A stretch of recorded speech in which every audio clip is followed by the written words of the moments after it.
Countdown in 3, 2, 1. Buongiorno a tutti. Buongiorno, benvenuto alla Dalla Terra Masterclass. Today we are joining the De Grésy family, the Marchesi di Grésy family from Piemonte, from the Langhe, from beautiful Barbaresco. Ciao ragazzi. Ciao. Ciao. Ciao. We got the whole team out here. It's a real treat to have you guys with us. And this is a great opportunity because you guys have spent so much time here in the United States and have created so many wonderful friendships from the East Coast to the West Coast, north to south. It's a real treat to have you out here. And there's been a lot of interest, let's say, in seeing your smiling faces, making sure you guys are okay. Everyone hanging in okay out there? Yeah, Alessandro? yeah, amazing. Bene? Super. Yeah. Super. Well, before we dive into Barbaresco, just a brief intro for those that are joining us for the first time on Dalla Terra. So this is a masterclass we do, inviting a number of our producers to join us here online and share some of their stories.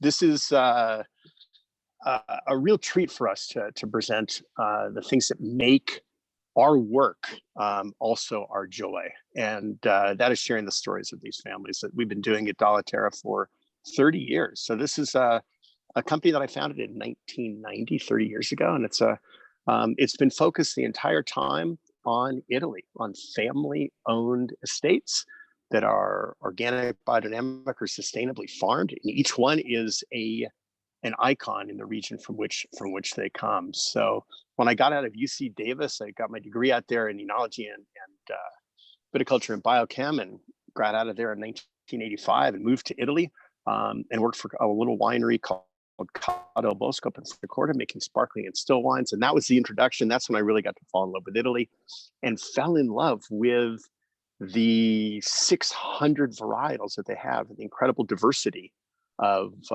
soil, of stories, of people across the entire country, and built a curated portfolio of, we work with about 20 families, about 30 different brands. Some of them have more than one winery.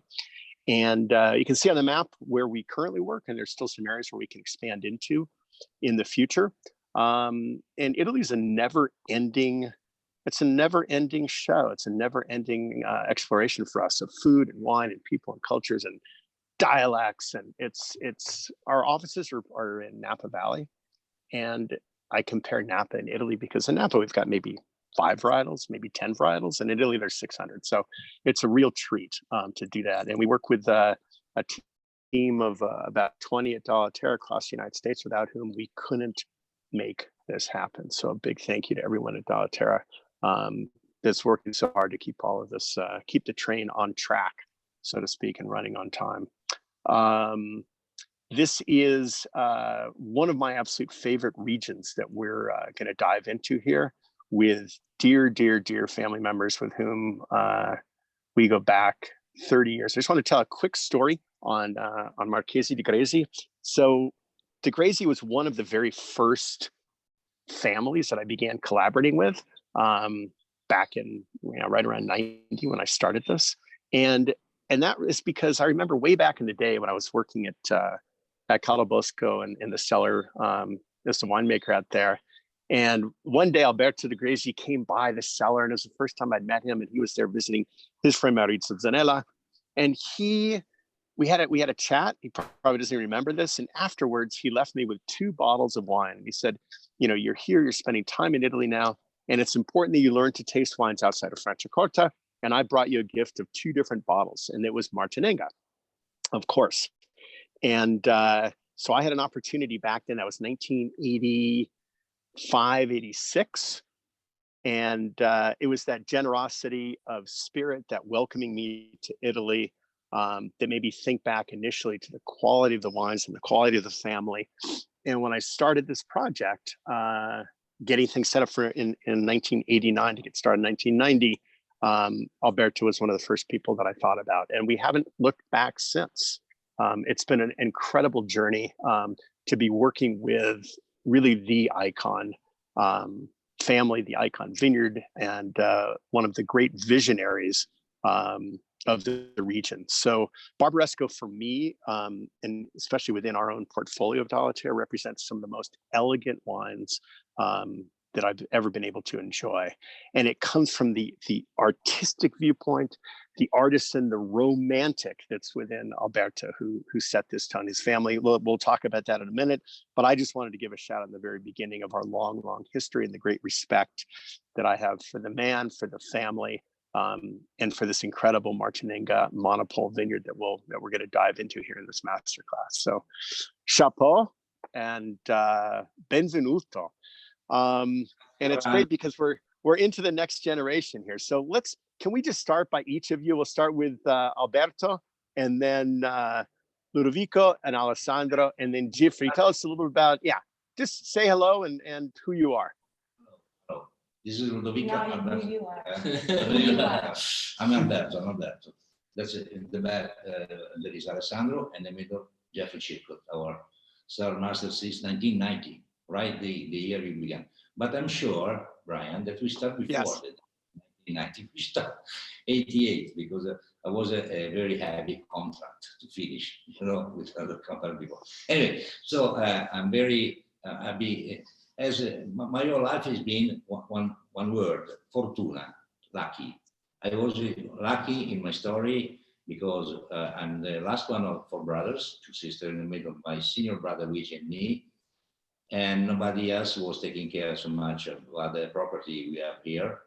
So as a family having activity in Milano and other properties in the countryside, like here, we had this opportunity to add 2 farms from Cassine, provincia di Alessandria, no more Langhes, Monferrato, so it will be less important as area. But very good places, very good vineyard, very good everything. So I figured out to begin, instead of selling grapes, to start to make my own way to go in the wine production. Okay. So initially, your family had the land, they had the farm, they had the vineyards, but you were selling the fruit, and it was your idea coming out of university and thinking, we've got the most incredible vineyard here. What if we kept the fruit? What if we made the wines ourselves, and began to identify Marchesi di Gresi not just as one of the greatest monopole vineyards, which is the Martinenga vineyard, but also as a winery in and of itself. Bravo.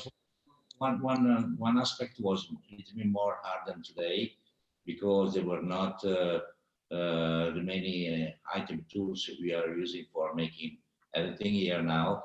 But the best thing is we were among the few making wine. I mean, here was Gaia, or Loreto, was Cesare, was Giacosa. Anyway, famous name even now, but not that many. So now is the competition challenging is more evident. But when I started, it was 73. It was just subscribed for university, and it was staying much less in Milan than here. So I was making wine mostly. Now my passion started much before. When I was a driver of trattori, the machine to the vineyard, when I was 6-7 years old, I was already a good pilot for that, So the passion was in his house in top of the hill. We are talking about from the used to be the former farm of the hill, which is running with my house, Villa Giulia, family house, and it's called now Dai Grésy, but was the Cascina Montarivaldo. Cascina means farm. But the most important always been Martinenga. So the family has a very big story. Cisa, Zinari, dei Marchesi di Grésy, what it means, the Romans. And Cisa doesn't mean anything, is a really name. Azinari, because they were in the 12th, 13th century, making transportation by donkeys. Donkeys. That's Asino, Azinari is Yazinari. But it seems that they were always also making another activity much more profitable, which was leasing money for a great interest the day after, So there was practically, like the family Antinori, he confessed me Piero Antinori once, they were doing the same, making money. Okay. And so the family had, long story, always spending generation in Piedmont, Torino, etc., until my father, that was born in Torino in 1901, so many years ago. And his father, Carlo, was really building the Villa Giulia, having here a farm, because they were coming from Torino, which is now is 1 hour by car, but they were coming by horses at the time. And so they were coming here wanting Morsi, because they were very enthusiastic hunters. The hare, you know, the pheasants, the grouses, was another life. It was good for bird hunting out there. So Alberto, you said earlier that you were very fortunate. And one of my favorite sayings is to say it's better to be lucky than smart. And I feel that, and maybe we create our own luck, but you were very lucky, and Ludovica and Alessandro and all of us are lucky to work together, and you're lucky to have inherited probably one of the most incredible pieces of land in that entire area. But it means nothing if you don't wrap your heart and your soul around that piece of land and really understand it and share it from generation to generation, and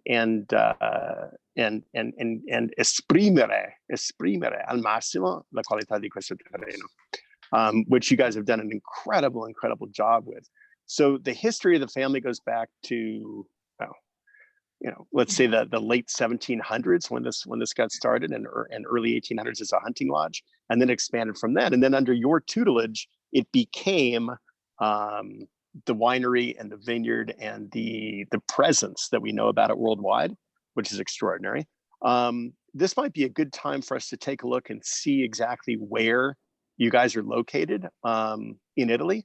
So essentially, you guys you're in Piedmont. You're in northwestern Italy, not too far from the French border, right there.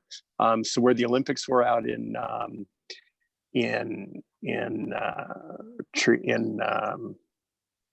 let's see, you can kind of see it up on the map right there. So you can see the Alps wrapping around, and you can see right there in the map, it's kind of that purplish color.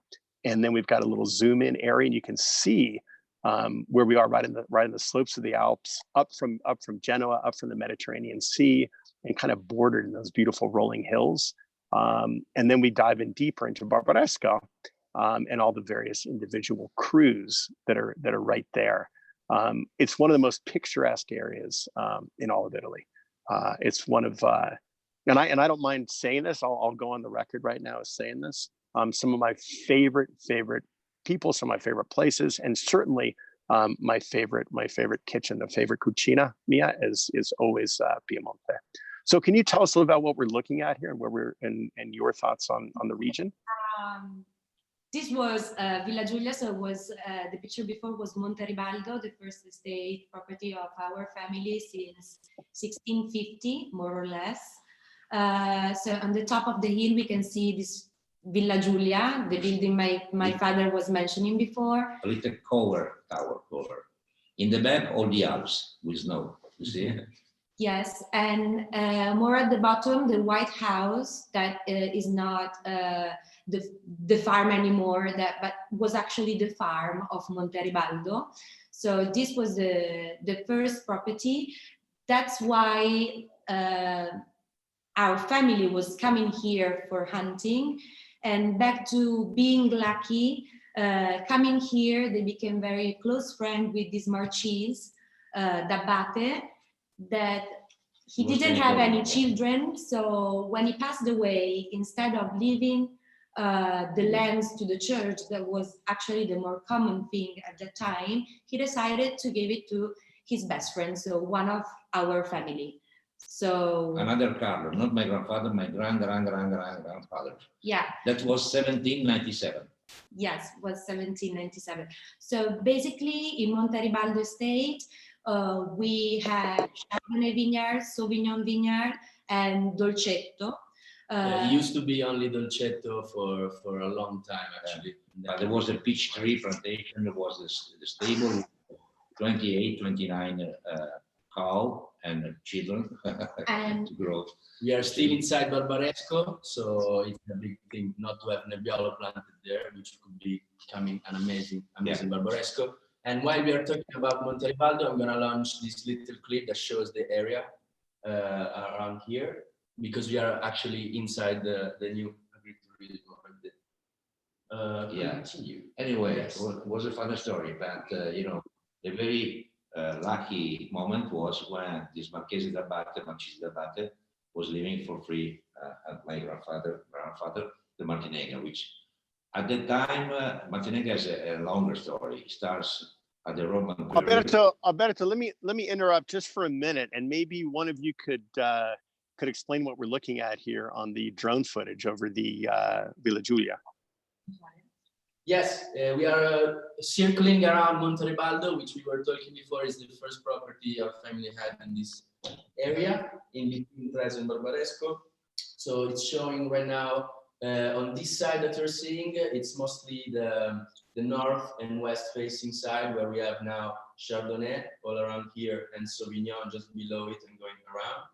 This is Villa Giulia, we were talking about before, is our house, the hunting lofts they built in 1900. And now we are exactly here in the new agriturismo that we opened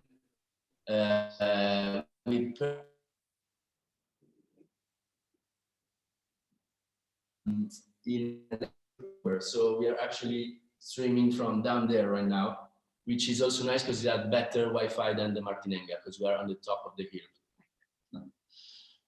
There you can see. Over there you have all the Barolo area developing after the Andalba there. In the valley you have Alba. Then the Tanaro River Valley, which is a Perlange here. The Tanaro is going right there. Yeah. From Roero. Roero are the hills right in front of us there, you see? Roero starts from the other side of the valley.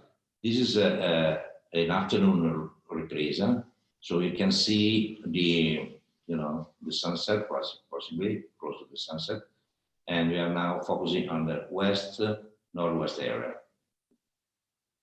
And then you can see Martinenga right there and the Barbaresco town, which we are going to show later on. Yeah.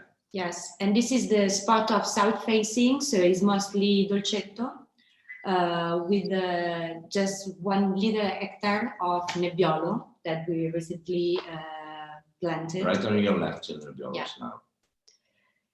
Fantastic. There, that's a great shot. That last piece where you can see the new relay that you've built for guests to come and stay, as well as the historical family hunting village there. Oh, it's magnificent. Magnificent. So we got a really great shot there. We had the Tanaro River, you had the area of Roero in the background, which is kind of Farnese, and these kind of incredible wines come from there. And just in the background, there's a little tease, and the little tease was Martinenga. And that's really what I want to focus on today. As we're looking at the hills, can you talk a little bit about, let's start with some of the geology of specifically the Martinenga and what makes that such a special vineyard in terms of the soils, the microclimate, and the exposure, this kind of south-facing exposure that we have. You can kind of see it in this image, it's kind of that amphitheater-shaped section there that's broken down into some subsections as well. In addition to Martinenga, there are 2 individual crus that you guys make in extraordinary vintages, which would be Gaiun and Camp Gros.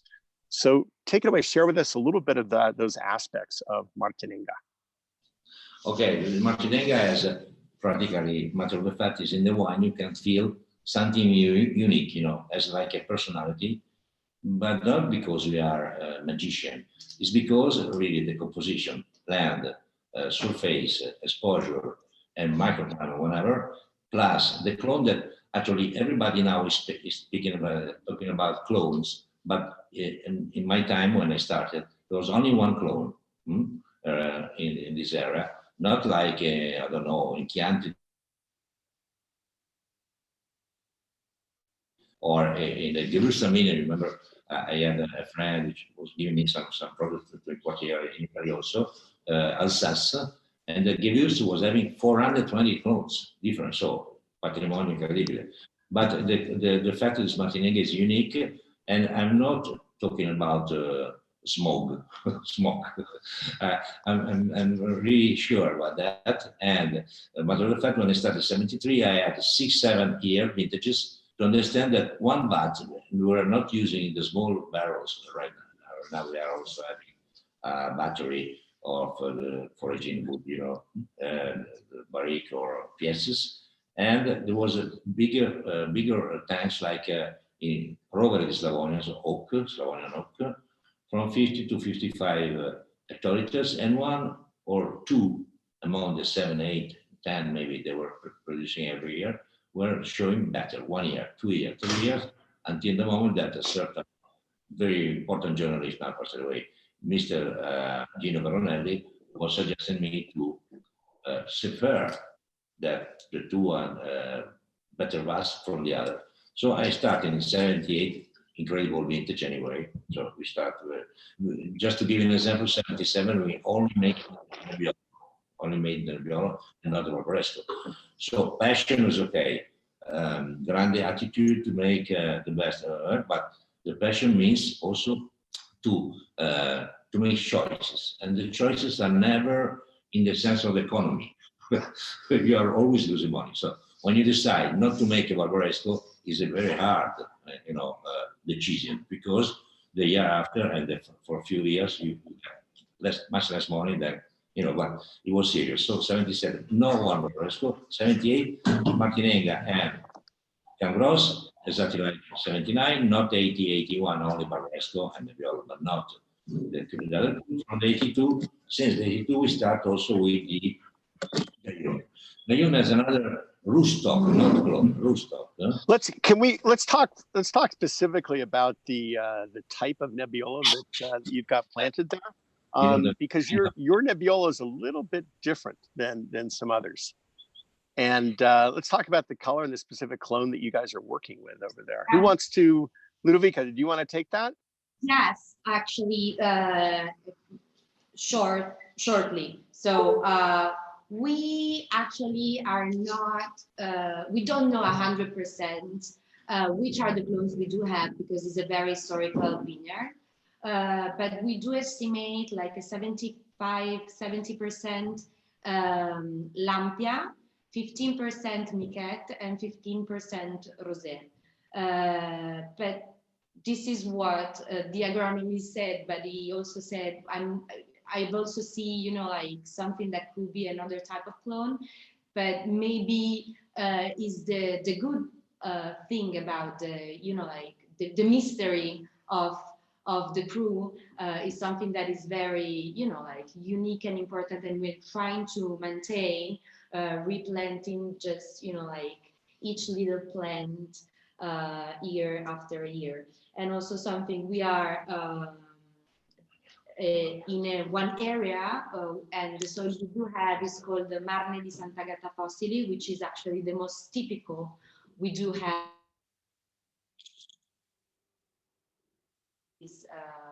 In percentage, the more common soil you can find in the Barbaresco DOCG appellation.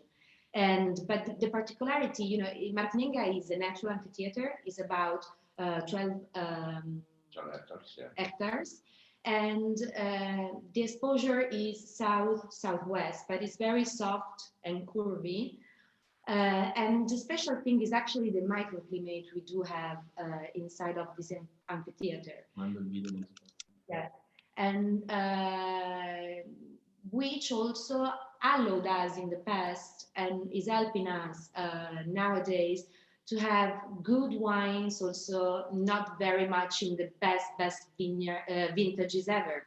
For example, we had like one award in 2002, the best wine in the worst vintage, which is weird award to win, but it's something.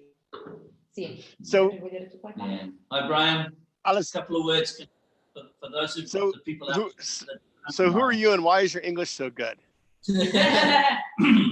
Yeah, when I came here, Brian, my Italian was good because I was a barman in Italy before I got into wine. When I came here and I started working with the old guys in the vineyard, and they were only speaking Piemontese.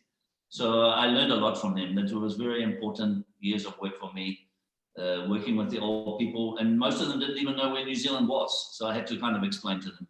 It took a while. This is Jeffrey Chilcott. Jeffrey's from New Zealand. He's been out there for, I don't know, 25 years. and has been the cellar master di Grésy for, I don't know, a quarter century or something. It was arriving by train, but stressing the driver of the train was a diesel, small one.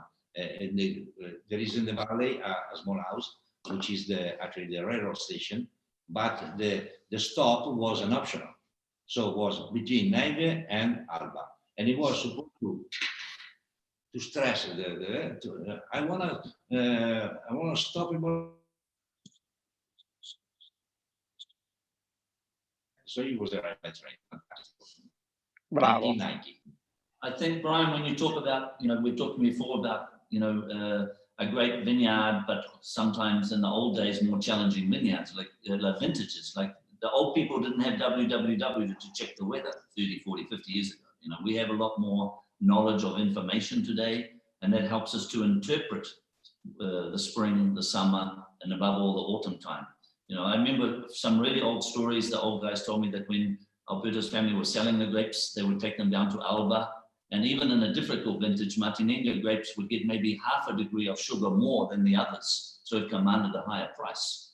And even in the vintages which we didn't make all the crus separately, we added them together, this actually made an important wine. And we have seen over the course of time that the wines also have a very good positive evolution and development in the bottle.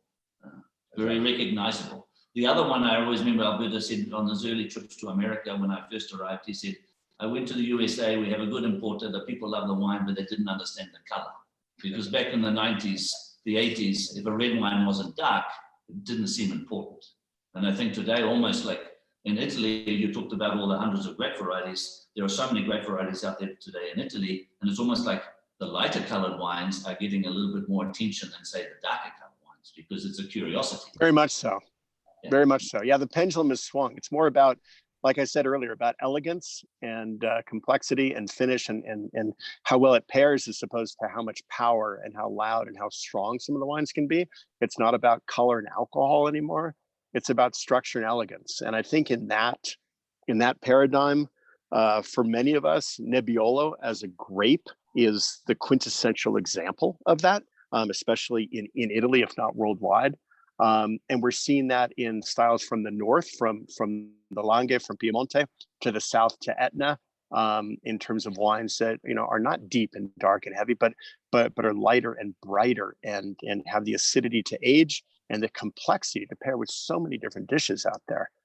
It's extraordinary. I think that in the story that we're telling when we talk about Nebbiolo, we're talking about almost this big, beautiful, like an arcobaleno, like this beautiful rainbow that starts maybe in Barbaresco and Barolo, and it goes up to Gemme, and it goes all the way up to Chiavenasca, these different examples up in Valtellina of this Nebbiolo expression. And I think that the place that it really needs to begin is in Barbaresco, and within Barbaresco it needs to begin in this particular vineyard, in this Martinengo vineyard. Can you guys extrapolate a little bit and talk a little bit about how Martinengo is broken up into the various subsections of Martinengo as a whole, and then the individual pieces, which should be Camp Gros, the Reserve, and Gaiun? Of course. Also, one great ability of the Nebbiolo is thanks to the Nebbiolo variety, because it likes to be able to read the terroir. Where it's planted in Valtellina does a job. When it's planted in Gemme does another job. The best reputation, of course, from Langa, the grounds that are same historical deposit of Chac and Tufa, whatever, from Barolo and Barbaresco, what is changing is that here we have less profundity in the grounds. In fact, our Cambros, which is a little bit stronger than Gaiun, is because is because the ground there is more deep, like we say deep profondo, and the Nebbiolo has another expression, a little bit different. We are talking about half a kilometer in distance from one the Gaiun and the Cambros, so not that much. But it's the Nebbiolo that is able, as is planted on top of the hill or down in the hill in the middle, does completely different job, which is fantastic for our happiness. This is a genius. We cannot say the same thing about the Barbera or the Dolcetto, other red variety very popular here. But the Nebbiolo, yes, is really able to show. what is his ground is, you know, where is planted. So actually, this guy started with Nebbiolo, Barbaresco, and Dolcetto. Dolcetto from Monteribaldo. Focus in Martinenga, Nebbiolo, and Barbaresco. Why he started with the Nebbiolo? Because it's great, but he didn't know that. No, yes, probably he did. But actually was in poetry one way to were giving him, but less poetry, also a way to have some money right now without waiting 3 years before releasing for the Barbaresco.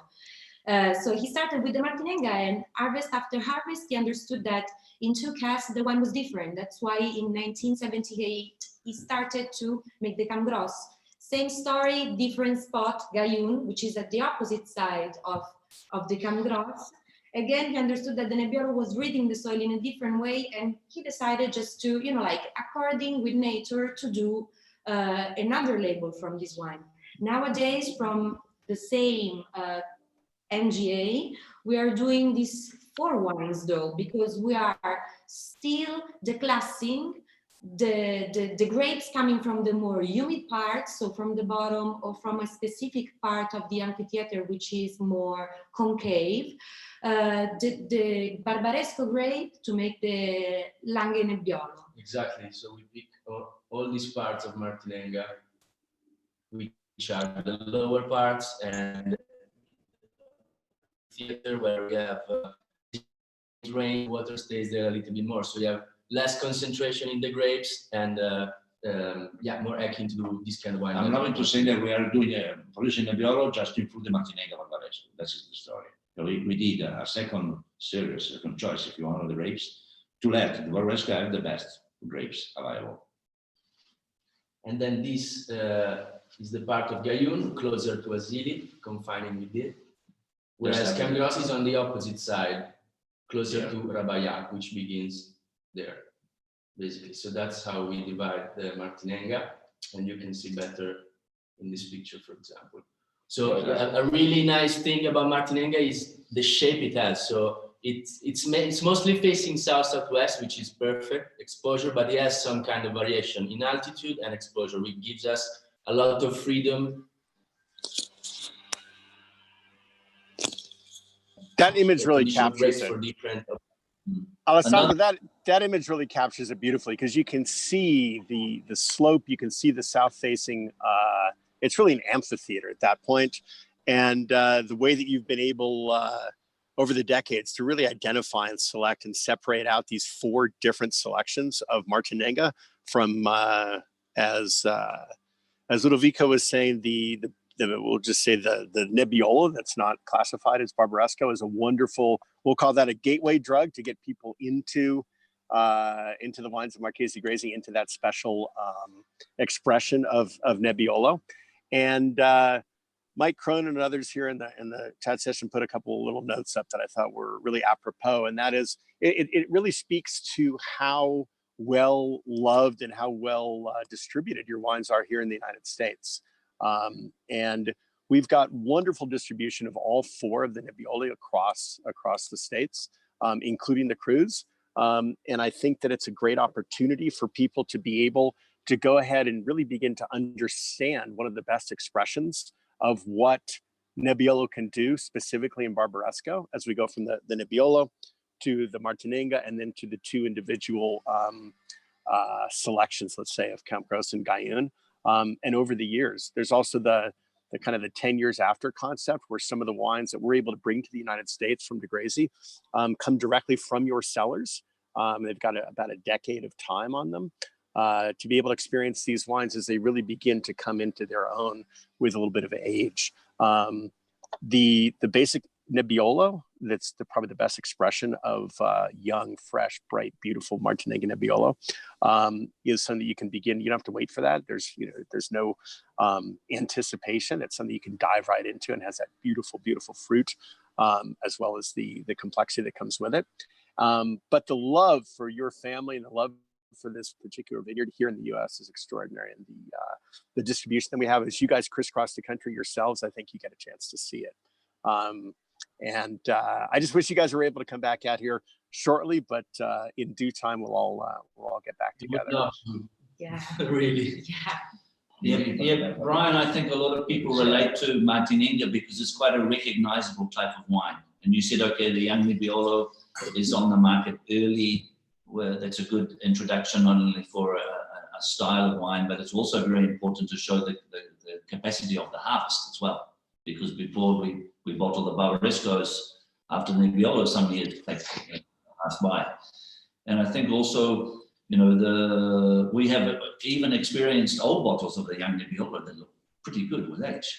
So, hey, Jeffrey, can you make a comparison? We've got a lot of people here that are listening today, and other people will be able to tune into this after it's posted on YouTube in perpetuity. What are some ideas that you have, having lived there for a quarter of a century, that would help differentiate not just Martinenga, which, as you said, is atypical in its personality, but also, can you just start basically and give us a couple of comparison points from your perspective on Barolo versus Barbaresco, and then we can dive more into Martinenga? yeah, I suppose, Brian, historically Barolo commanded a lot more attention. And little by little, Barbaresco started to make a few waves, not only in the bottle, but in the marketplace. And really, I think, Brian, in the last 10, 15 years, one of the biggest helps for us is to get a lot more tourism coming to the area. And that's able to people to not only taste the wine, but see the differences in the altitudes. Even the people from Barbaresco and Barolo are a little bit different, Brian. But you have to stay here for a long time to realize that. But I mean, in general, I think, you know, there's almost between 3 to 4 bottles of Barolo to a bottle of Barbaresco produced every year. So of course there was more Barolo distributed around the world. But we have definitely noticed in the last decade or so that there's a really strong following for Barbaresco, maybe because it's a wine that has a little bit more of approachability when it's younger. It doesn't have the strong, firm tannins of the Barolo wines, which require a little bit more patience. And I think, you know, in a world of wine where Nebbiolo was always looked upon as being, you know, maybe a little bit aggressive with the tannin and the acidity, and you really had to wait a long time, I think Barbaresco is a good.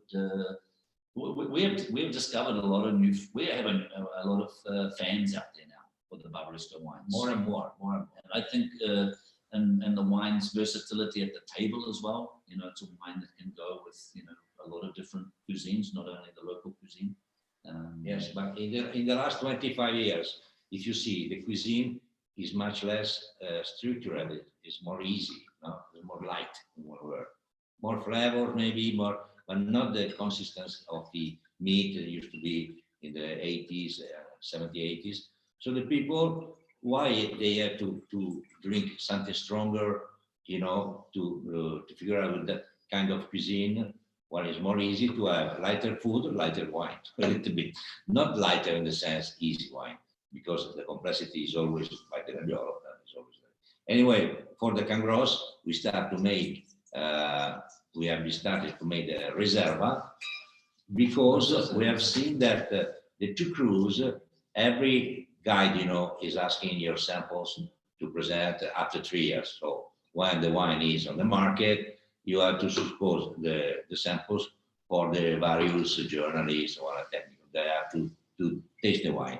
And we have seen that the Martinenga was, at the beginning, maybe showing better than the other two that are, in our opinion, more complex. So we were needing more time to develop the little bit more structure of the Camaros or the Gaillon instead of the Martinenga. So we decided to have a supposition of the samples the year after. Then, because by law, if you are waiting another year, the one is coming on Reserva, we start since 2010, excuse me, to have this Reserva only for the Camaros for the moment. We will see for the case. But anyway, is always because the Nebbiolo, we try to have for him the best possibility to show himself. Right? And that is why we have decided to have Reserva with the Camaros. That's a great explanation. And if we go back and just look at the overall, in my mind, I'm thinking about that drone image of the Martinenga. Are there any other vineyards like it in Barbaresco? is there anything that's akin to what you guys have, or is it unique in terms of the exposure and also the size of it? Does anyone else have this type of a plot of land? Because I remember going back and reading, you know, Noble Red Wines of Italy, and they claimed at the time that it was unique, that there was nothing like it, that it was by far the greatest expression of Barbaresco, and that it was the only monopole in the area. Is that really true? In Barbaresco DOCG, yes. So yes, which is great because it's just us making the wine down there, but it's also a bad thing because it's just us talking about it. But anyways, yes, it's quite a unique situation. That's why I'm connecting, you know, like... You know, there are other producers that have overall more land, but divided into different spots, while all the land we have, it's all together. So it's the opposite of many other situations we have around here. It's kind of unusual, Brian, to have one vineyard and you make 4 wines from within it, you know, because traditionally here, the vineyard closest to the family house was the most historical. And then little by little, you know, Brian's daughter marries Jeffrey's son and one of us gets a new vineyard. You know, that's the way land changed hands in the old days, not only by money, but by families marrying. And really, if you look at the individual villages of Barolo and Barbaresco, the different communes, you find a lot of family names that are very similar with the same name. So a lot of people are related, but even within the villages. The people of Barbaresco would very rarely go to Barolo because they didn't have any family there or friends. Everyone was kind of closely associated to where they were living. So, you know, for us it's unusual. We don't have another crew. It's called Martinenga. It's a beautiful pie and it's chopped into different slices. No, another thing very important for me in my formation is that 6 years before I started making wine, I was already drive the tractor to the producer in Barbaresco and to discharge our cash, the chest, because we were a member of Cantina Produttori since 59, I think. My mother, which was already fortunately remained widow, she, you know, has no time to follow even the commercial part to sell grapes, which is not sell wine. So she was staying in Milano, and Papa di Duccio Vacca was suggesting her to be like a member, and Martinenga was one of the bigger property comparing grapes in that let's say cooperative, like in France, you know, like. And so they were starting in '67 to select a Martinenga vineyard, Cantina Produttore Barbaresco Riserva Speciale, the special reserve. And in the meanwhile, after 3 months, it was also the same 67, Rabaia, Asili, Payet, and Ovello. So they repeat the same thing in the 71. And now I decided for the 72, but was not allowed from any, Casa Camera di Commercio, was so bad that vintage that no one Barbaresco and Barolo started. So when I decided to make the wine, you know, so I was waiting for the next year to begin. And so that goes, you know, that goes back 50 years to back when you were selling wine to Produttore di Barbaresco. It had your name on it. It had the family's name, the family vineyard name on the Produttore di Barbaresco wine. And later you said, hey, let's just keep this for ourselves. We're going to make our own wine. And we're going to go ahead and begin to develop and dive deeply into the expression of this one incredible monopole that we have. When we go back and look at the 4 different Nebbioli that are made, the 4 different wines that come out of the Martinenga vineyard, can you guys address 2 questions? One is about the way that the actual fermentation itself, in terms of time of the skins and extraction, the way that the fruit is treated differently from the different pieces. Let's just pick in an exceptional year when you do make all 4 wines. And the second question is, as you're looking at the actual vinification, how they differ, include in that also kind of oak treatment and whatnot in terms of how these wines differentiate to be able to get these very different expressions that we want to dive into.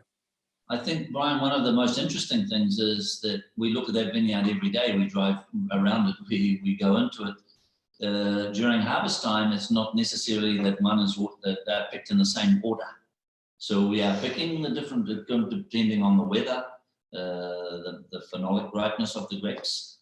But I mean, in general, like we have to be honest, Brian. The last decade, you know, vintages are a little bit earlier than they used to be. You know, I think the wake-up call was 2003, one of the most challenging hot vintages in history. But I mean, we have learned a lot. Everybody has learned a lot since that vintage. It's almost 20 years ago. But I mean, to have a little bit more knowledge of weather, and I think the fine tuning and winemaking, and also to really get the best out of the tannins. Sometimes in the old days, they were taking a lot of the tannins out of the grapes, but maybe they were not as noble or as agreeable on the palate as they are today. And I think this, again, Barbaresco plays a good role regards close to Barolo, because it has a little bit more mellower tannin. But in the good vintages, we can extract more. And the fermentations, we're not really doing much differently with regards to the 3 Barbarescos in alcoholic fermentation, because then if you're doing a similar job, then little by little you start to see the differences only after a few days. You've got sugar, you've got CO2, even after a week on the skins. A little bit of a more old school process that is more popular now is getting more time on the skin, so that everyone knows now that probably in dealing with wine or selling wine, drinking wine, they've heard this term called actually take advantage of skins and even get more important, more compact tannins, more fine tannins, more noble tannins out of the grapes. And then, you know, we were talking before about color. I think, you know, a lot of people now realize that they see even a lighter colored wine out there from all these different grape varieties, above all Nebbiolo, but a much better stability in the color. You know, color is not always sometimes about quantity, it's about the stability. So the choice for us to use a little bit of gentle French oak to begin with helps also to stabilize the color. And then the large barrels are really kind of like finishing the wine. They're not really adding to the wine, they're letting the wine, because the grain in the Slovenian oak is obviously not as tight as the grain in the French oak. So I think everybody, you know, Brian, you were tasting wines in the 80s and 90s when there was quite a modern approach that was possibly more was required. A little bit more, say, in Barolo, because the Barolo producers were starting to travel the world. Most of them didn't have a passport. They'd never been to Malpensa Airport. They ended up. That's a really good point. Yeah, it's a very isolated little part of the world by choice. By choice. Now, Ludovica, Alessandro. There's a very strong young generation that also the old people didn't speak English. They only speak Piemontese. Someone had trouble to speak Italian. So, you know, things have changed a lot in that respect. And I think you see, you know, everyone is fine-tuned to trying to get more and more out of their individual pieces of land as possible. Because if a piece of land is written on the label, Brian, there's got to be a story behind it. So that gives the personality and identity. I think Martininga, everybody out there tasting one tonight or tomorrow, or when you have the chance to discover it, will find something that leaves a memory, which is important. Hey, Jeffrey, you mentioned something that was interesting. That was, well, a lot that was interesting. But we were talking about Martininga and fermentations and style and Nebbiolo and the expression, which is in terms of the fermentation, which is how you guys are getting these individual expressions of the different portions of the vineyard. But you also brought something up, which is when we look historically back in the 70s and 80s, and it was a very isolated part of the world by choice, in my opinion. And there was a lack of English spoken and a lack of interest in traveling the world. But there were a few pioneers or a few people that were interested in doing that. We also work with your friends over at Vietti, and those guys started back in the 80s, 70s, late 70s and 80s, coming to the United States and being part of that wave that was out as ambassadors, I would say, for the region, for the varietal, for the grape. And so I want to turn this question over to Ludovica and Alessandro and ask this question, which is, if that was in the 70s and the 80s and it was different, how are things as you guys are coming in as the next generation and you've decided that this is something worthy of your future, something worthy of your interest, your dedication, and your life? How have things changed now with your generation? Because, you know, your friends that you've grown up with, your friends and your neighbors, man, these kids are wonderful. They're incredible. they're all over the world. Their English is extraordinary, not because of America, because they work in Asia and they work in North America and they work throughout Europe.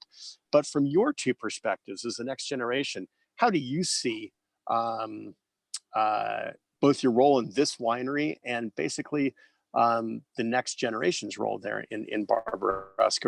Are you guys optimistic for what you see? Definitely. Yeah, I see a lot of interest and potential. Everybody's seeing it. So many people. I mean, we were born in Milan, so we had a different perspective. We discovered the beauty and the unicity of this kind of land and wine later on, I would say, compared to people from here. But it's something special. Like personally, for me, I remember exactly the day that I decided that maybe my life was gonna be there, was gonna be here, and was when our father brought us a bottle of Martinenga 2007, bottled the same day. And I was, without no label, nothing, just brought to the table, and I was completely blown away. So I said, maybe Daddy's vineyard are something worth to look into. Yeah. But we are approaching me, and then you can explain your point with much respect, and first to learn about tradition. Then again, of course, we can bring our own perspective and capacities to face the world changing. But this piece of land is very special and has to be treated as such. Yeah, yeah. It was. It's not weird. I mean, it's very natural, the process to understand, because when you grow up in a situation, you sense, like to see more this in an objective way. I mean, I remember like the first time I got drunk, and I was 6 years old with my cousin playing in the cellar, for example, from the cask. And then it's weird because you grow up, and the wine from our winery was the wine we had at home, of course, to drink like every day. And other wineries' wine was just, like property of my father. He wanted to drink them. We weren't allowed to drink them. So it took me a bit to understand when I grew up and I started to drink other wines, to understand that actually we weren't just making wine, it was good stuff. And then step by step, I also did, I'm graduated in design.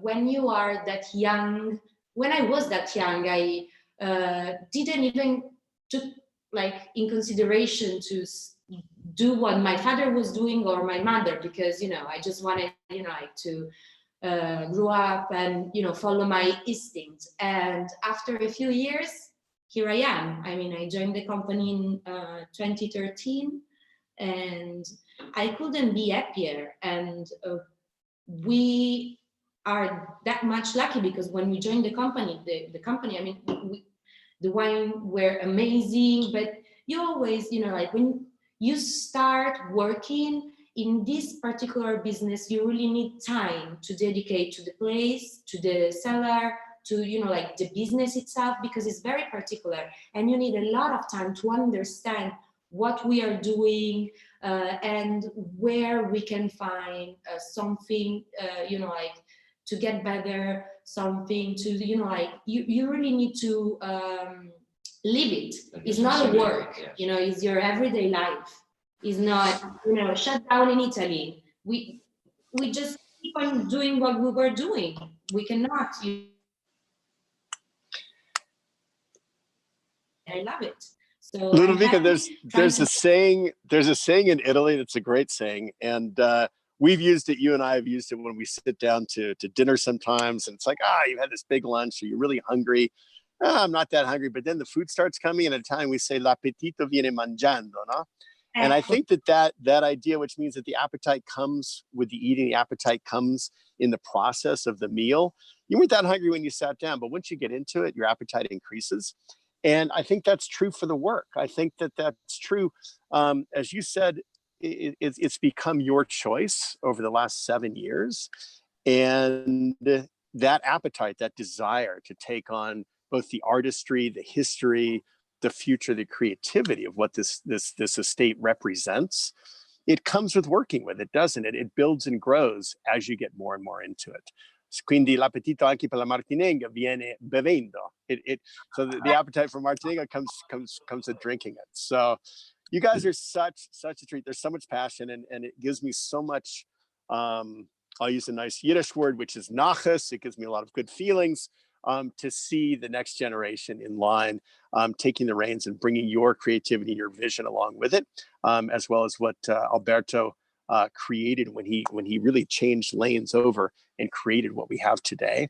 I've got one more question before we got to wrap up soon, and that question is: let's just pretend for a minute that other people want to go and see and taste and experience this, not just through the drone and the vision, but they actually want to get out there. Is there anywhere that they could stay and eat and drink? What are some of your recommendations if someone actually wanted to come to Barbaresco? How would they learn about where to stay and what to do? Do you have any ideas? We have our own agritourism, so No. we cannot choose anymore. No, but I mean, there is many really nice places, but we just opened our agritourism where we are filming from, and that they showed in first video clip turning around just below Villa Giulia, where we are staying right now. And hopefully, everybody will be able to travel again without limitation sooner than later. And we hope so. Yes, and I think, well, this place particularly, of course, we love it. We, spend like a lot of time and good photos here. Anyways, the point is here in Barbaresco, in the Langhe, in general, is a good place because it's a good place to come back always. We have like lots of restaurants, wine bar, for all the pockets, and it's just a beautiful place, and people, everyone that came here wants to come back, and is the most important thing, because it's a place to not just to visit, you really need to live it a little bit. And also every season it has something, even if you come in winter, it's quite fascinating actually. You can most of the times wake up above a sea of fog that is you just see the top of the hills around. It's very unique place. Yes, and if my father started making wine in 1972 with no DOCG, I'm quite happy to open No, I'm just kidding. But we have to be open in one way, unless we drink on it. So if people want to learn more about the agriturismo, about where they can stay at your estate, is there a link on your website? How do they find that? The website is coming. So we are quite lazy because we want to do things so good. So right now they can, maybe write us an email at Marchesi di Grésy is good. And soon we'll be online with the website. Fantastic. Well, we've got a little bit of time to get that set up because that's the way the world is these days. So we have a little bit of time to get things up to speed. But let me just tell people that when you do get an opportunity to get out there eventually, put this on your list. It is really, really one of the bucket list places, wines, regions, but especially this family that we love and adore. It's been a real treat having all of you guys with us today. Grazie mille. È stato come sempre un grande piacere. Nella vita bisogna avere tanto culo. In fact, they are on 3 sons that I have. 2 are working with me. Or for example, the story with Brian, with you and with Jeffrey, which I met you many years ago, is another point of lucky, punto di culo. Tanto culo. Speriamo di tornare presto a abbracciarci. Yes, we hope that soon we can all be together for a big hug and a glass of Martinenga. I want to thank you guys all once again. And for those of you who joined us today, I want to remind you that next week, we're going to be speaking with Alberto Tasca. We'll be focusing on wines from Etna, way down in Sicily on the incredible volcanic soil. And then the following, a week from today, on Thursday, we'll be speaking with Sabatino di Properzio, and we'll be focusing on Abruzzo. And it's a real treat. I want to thank everyone who's taken time to learn and share in Marchesi di Grésy and Martinenga today. And I want to thank our team at Dalla Terra making all of this possible. E soprattutto a tutti voi, and above all, at all of you who love these wines and support these wines. Grazie. Salute. Grazie mille. Arrivederci. Ciao, ciao. Ciao. Ciao.